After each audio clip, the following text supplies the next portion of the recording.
Let's talk right now about this to Lord Mackinlay, Craig Mackinlay, as was now Conservative peer. Good morning to you, Lord Mackinlay. Good morning, Julia. Good to be here. Lovely to talk to you. Now, where are you on this? Is this a good use of NHS resources?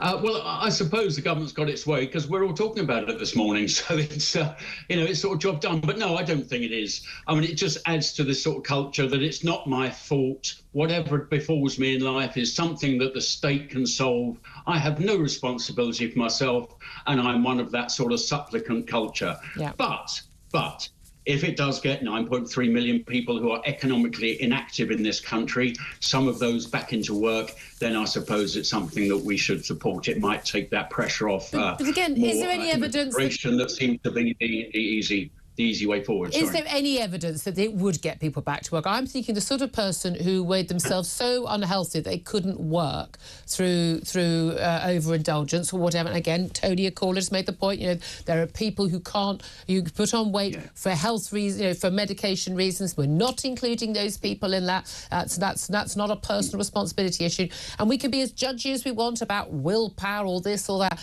But at the end of the day, if at the point where you are so overweight, you can't work, if we helped you lose weight, are you then going to be motivated to go back to work and get yourself fit enough to go back to work? I'm thinking you probably won't be. I think you've got the absolute answer there, Julia. I'm sure that there would be another health issue, perhaps a mental health problem or something else that would keep a lot of these people away from work. I mean, we have got a significant problem with our benefit system, and we are talking about it now. My outgoing government were talking about it a little bit late in the day for my liking, and this government is talking about it. Whether anything will actually be done is another matter, because it is a ridiculous state of affairs that the cost of disability benefits is escalating. I think it's something like 60 billion now. It's forecast to perhaps go up to 100 billion by the end of the decade.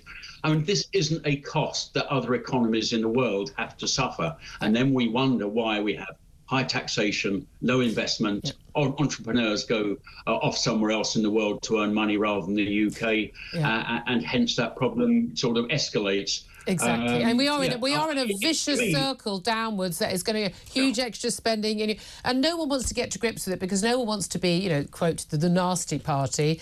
Your party should do a lot more about this, and people need to be ruthless. I think the nastiest people need a bit of tough love. That's what people need: a bit of tough love, a bit of honest, straight talking. Well, I think the nastiest thing is to actually allow people to have that type of lifestyle where their lives are virtually, well, not worthless, but they're not as valuable as they might be. They're not part of the community. They're not having, dare I say, fun at work. Do you know what? Going to work is fun, meeting people, having a bit of banter, learning new things. These are all very positive human traits that I think we should be encouraging. Yeah, well, work's good for the soul. There is no doubt at all. Work is good for your physical and your mental health and for society as well. Which makes it very interesting that the government, who've just had this big international investment summit yesterday, an awful lot of the investment that was announced, tens of billions, appeared to be money that's actually, some of it's announced before, some of it is a little bit tenuous, and again, a lot of it, it's spending, not investment, a lot of it, I think. I think we really need to distinguish between the two. But it's looking very likely now, after yet more comments from the Chancellor Rachel Reeves ahead of the budget on October the 30th, that one of the taxes that will go up is going to be the employer's national insurance contribution. Now, the pledge that was made in the manifesto by Keir Starmer, by Rachel Reeves, was they won't put taxes up on working people. That means no rise in income tax, VAT or national insurance contributions, leaving that, some would say, loophole for employers, Nix. Institute of Fiscal Studies, not impressed. They're saying, no, this is a breach of a manifesto commitment. First, is it a breach? And second, is it a good idea to put that tax up?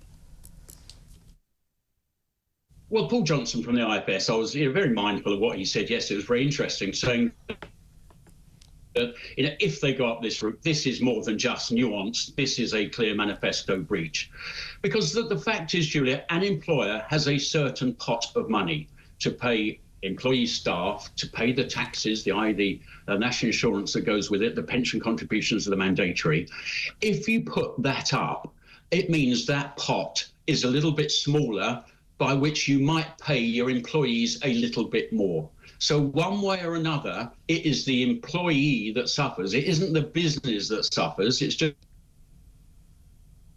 Oh, got a little bit of a delay on that line. Tax to the government, it is the afford to pay has shrunk.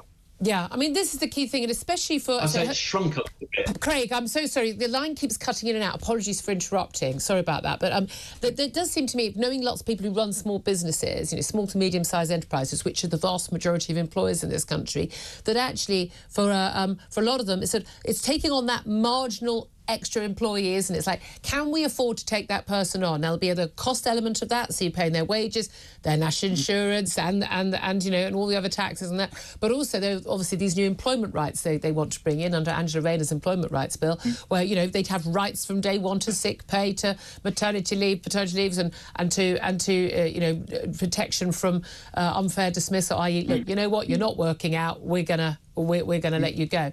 Now, things like that, that's going to put a lot of employers off taking on that marginal extra worker. But if every company makes that decision, that's going to be a crisis.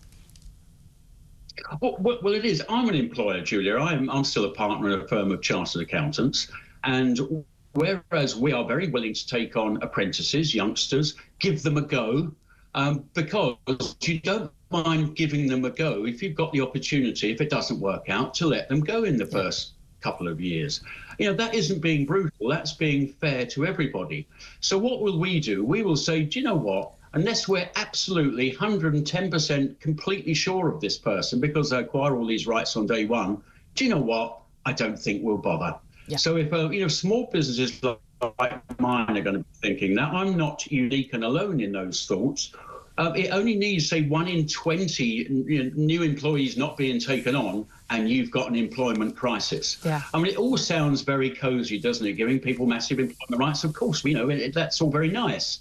But we end up with a French situation where you've got high unemployment because employers are just not willing to take the risk. Having a business is risk-taking, and you should have every right to add those bits and pieces to your business as and when it needs to expand or contract. You take that away, you've got a significant problem. Indeed. I mean, one of the interesting things, of course, is there's no one in the current Labour cabinet who has actually run a business. I mean, I think that is very, very telling. That said, I always had problems with, Tory cabinets where a load of people who've gone to private schools having no idea what it's like in an ordinary comprehensive and what pupils are facing there. So, I mean, we need a range of experience, don't we? Can I just ask you, though, about the range of experience in the House of Lords? You've only recently become a peer sitting there, having been an elected MP. Now, I'm delighted. If we're going to have a House of Lords, I'm largely of the view that we should have elected, accountable people making decisions about our laws. But if we're going to have a House of Lords, I definitely want people like you in there, because I think you talk an awful lot of common sense on many topics. And you've been someone who's been not afraid to be independent and to talk against often what your party line is. And I think that's what we should be looking for in the House of Lords. But what do you make of the plans? There's a second reading of the bill today, the House of Lords Hereditary Peers Bill, and basically a vote to end hereditary peers in the House of Lords. Do you agree with that or not? I don't agree with that. No, I wasn't in favour of Blair's changes in '97, but that took it down to just about, was it 80 or 90 peers, didn't it? 92, yes. And there was a cast iron promise given by Tony Blair and the then Lord Chancellor Jerry Irvine that there would be no further change unless there were wholesale reform to the House of Lords, a bit like you've sort of hinted at, perhaps elected or whatever. That change has not happened. So, again, another Labour pledge. I know it was 25 years ago, but it's a constitutional issue and you don't do these things lightly. Yeah. There was a pledge and that is now on the cusp of being broken. Now, I don't know all the hereditary peers, but the ones I do know, they work damned hard, they attend, and they do all the bits of business that you'd expect somebody in one of our Houses of Parliament to do. Now, you raised the point you'd rather it was elected. Now, I don't think that's ever going to happen, Julia, because you would then have power in two places. Yeah. At the moment, you have real power is in one place, and that is the House of Commons. And the Lords accept that. They sometimes stretch that a little bit, but that is the understanding. But I can't think of any worse qualification to have a say over our laws over and above what us individual voters have than My great-great-great-grandfather owned a castle and got given a dukedom by the then king. I'm sorry, a bunch of old white blokes, and it's only men, because they're only ones who are able to inherit an aristocratic title, although, weirdly, the sovereign, that's now eligible to the firstborn girl as well as the firstborn boy, though that won't have an impact for quite a few generations. I think is absolutely absurd. These people have no right to have a say over anything that happens in this country, in my view. So I feel the same way about the bishops as well. I'm not religious. I don't see why they should have a say. Yeah, I mean, there are lots of anachronistic, strange things in this country and around the world. Sometimes you're better off just swallowing and saying, do you know what?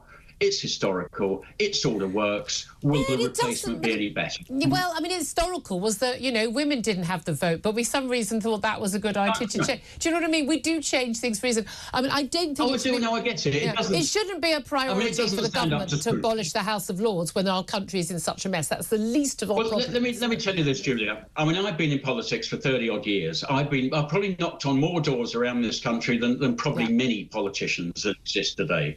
And I can tell you about across those tens of thousands of doors, it must be 50, 60, 70,000 doors, not once has somebody says, do you know what, Mr. Mackinlay, my most important thing that I want you to do is do something about the House of Lords. No. I'm afraid it just... I agree with you on that. I agree with you on that. However, I think in principle, I don't think rich old men whose grandparents owned castles should ever be a criterion for having a say over the laws. I do get that, Julia. But anyway, I mean, the means by which I've got in the House of Lords is rather odd, isn't it? I've sort of caught the eye of an outgoing Prime Minister. I mean, it's all very strange, but it sort of hangs together and works. Yeah, I couldn't disagree with you more on this one. We've got some silly little girl in her late 20s being appointed a peer because she worked as a very junior advisor to Boris Johnson. I can't believe that was the only reason she got her peerage. I think it's obscene. I really, really do. But the ones I don't care how hard they work. If they're really experts on something, they should be appointed peers rather than because Daddy was an Earl. But there we are. Lord Mackinlay, lovely to speak to you. Glad to find something we disagree on at long last.